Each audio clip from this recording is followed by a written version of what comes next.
तर या जेवायला जेवण गव्हाची शेंग डब्याला केली होती सकाळी.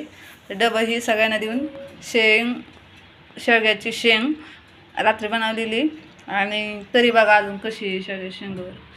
आणि रात्रीची ज्वारीची अर्धी भाकरी टाकून कशाला द्यायची आणि चपात्या आणि लोणचं. तर आता जेवण करून घेते आणि वाजलेत किती तर तुम्हाला दाखवते. थांबा, 12 वाजले. आता जेवण करते.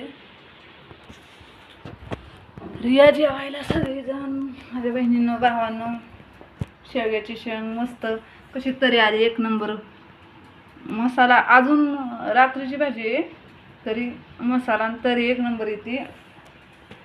आईनं बनवलेला मसाला आहे घरी. घरच्या मसाल्याला वेगळीच चव असते आणि छान लागतो मसाला. मस्त बनवते आमची आई मसाला. आणि मस्तपैकी आता जेवण करून घेते छानपैकी. तर या सगळ्यांनी जेवायला. बाय. कॅमेरा फिरतच नाही तर बाय बाय.